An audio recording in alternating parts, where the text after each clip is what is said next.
Wahai pasukan virus, kita harus terus meningkatkan serangan kita kepada manusia. Jangan kasih kendor. Contohlah pasukan Delta yang ganas dan tak terkalahkan.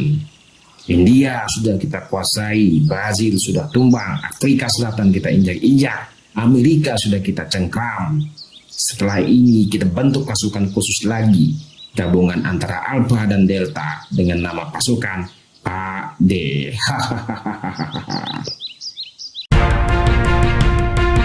Oh Begitu Channel mengulas semua fenomena yang hadir di tengah kita secara rasional tanpa emosional.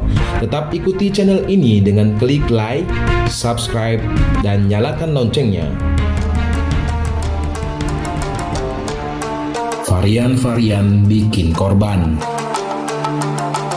Mungkin sebelumnya Anda berpikir bahwa apa yang diilustrasikan pada video ini adalah hal yang terjadi di dunia virus.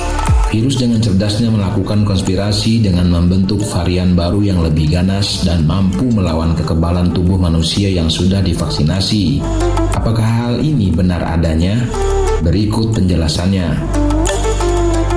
Ketika virus COVID-19 menginfeksi seseorang, virus itu membajak mesin biologis dari sel manusia untuk membuat kopi dari virus atau memperbanyak diri. Seringkali materi genetik yang dibawa oleh induk virus adalah materi genetik yang salah, yang akhirnya menghasilkan mutasi virus, dan mutasi virus itu kebanyakan akan mati, dan sebagian akan menginfeksi sel lainnya ataupun orang lain. Sehingga sampai di sini kita tahu bahwa varian-varian baru dari virus COVID adalah hasil dari kesalahan virus dalam mengkopi dirinya, bukan atas kesengajaan. Dari varian yang terbentuk akibat kesalahan tadi, proses pengkopian genetik virus akan membentuk varian-varian virus yang lemah dan jarang sekali membentuk varian yang lebih kuat. Namun yang terjadi adalah varian-varian saat ini dianggap lebih ganas dan mematikan muncul seperti varian Alpha, Beta, Gamma, dan Delta.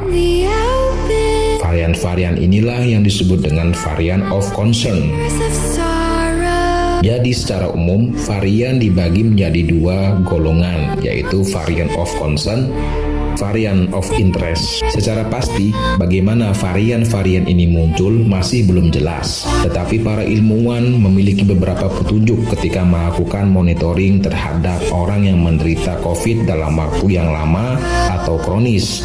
Para peneliti melihat virus melakukan beberapa perubahan pada satu individu, termasuk beberapa mutasi yang terlihat pada varian-varian baru.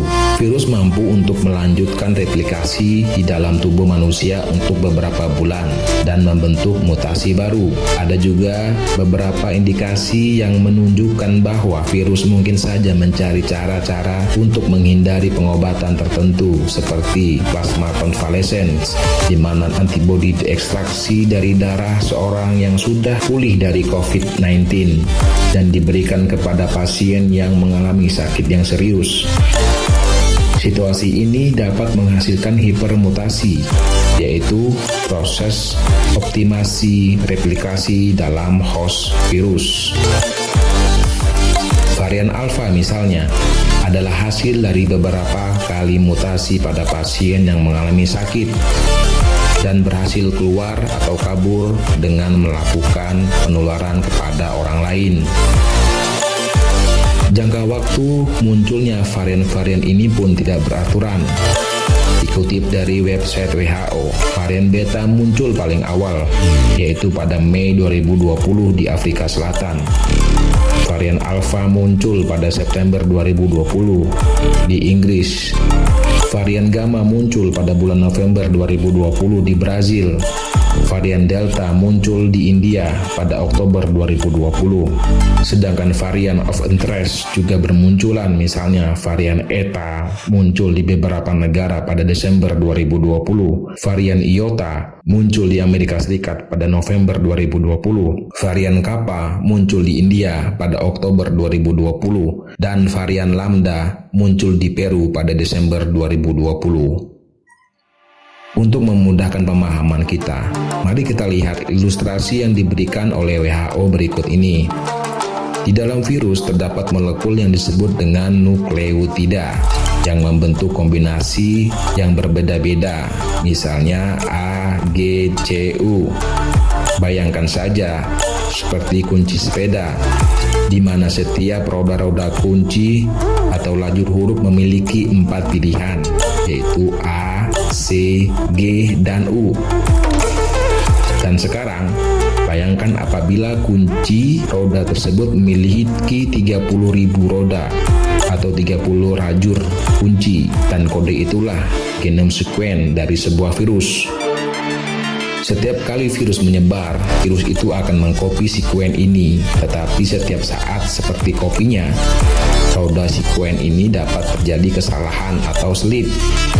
Dan pada umumnya variasi minor ini tidak mempengaruhi terhadap bagaimana virus itu bekerja. Namun terkadang variasi ini membuat kombinasi gen yang tidak baik, yaitu membuat virus lebih lemah dan varian ini akan mudah untuk mati. Dan sebaliknya, terkadang variasi ini dapat membuat virus menjadi lebih kuat dan lebih baik dalam menularkan, lebih kebal terhadap imunitas tubuh, dan hal inilah yang dapat mengancam. Sampai saat ini, para ilmuwan sedang mencari solusi dalam mengatasi varian-varian ini. Ada yang mengatakan cukup dengan melakukan vaksinasi booster ataupun vaksinasi ketiga, dan ada yang mengatakan harus diciptakan jenis vaksin baru dalam mengatasi varian-varian ini. Nah, bagaimana kita menghindari varian-varian ini? Yang pertama, apakah kita harus mengupgrade masker yang kita pakai? Seorang dokter di Amerika mengatakan solusi sederhana adalah dengan menggunakan masker ganda atau masker tambahan ketika Anda bertemu dengan seorang asing, dan gunakan masker tunggal ketika Anda melakukan aktivitas di luar saja seperti jogging dan olahraga lainnya. Dan sebaiknya menggunakan masker dengan tali, karena akan lebih baik menutupi hidung dan mulut daripada masker yang dengan karet digantungkan di telinga. Yang kedua, vaksinasi adalah cara yang paling efektif dalam mengurangi risiko. Generasi vaksin yang ada saat ini masih sangat efektif dalam melindungi dalam menghadapi varian-varian coronavirus, karena pada dasarnya strain virusnya masih sama, hanya bermutasi dalam spike protein saja. Hal ini juga dibenarkan oleh WHO. Ketika Anda sudah divaksinasi, tubuh Anda akan menghasilkan antibodi di semua spike protein itu, dan akan membuat sedikit sekali dari spike protein dari varian baru yang mampu menembus pertahanan antibodi kita, sehingga tubuh kita masih mampu melakukan perlawanan dan mengurangi dampak resiko dari paparan virus tersebut, atau biasanya hanya dikenal dengan OTG saja, orang tanpa gejala. Nah, demikian ulasan dari kami, semoga bermanfaat. Tetap optimis dan jangan putus asa, karena tidak ada cobaan yang di luar dari kemampuan hambanya. Sampai jumpa lagi.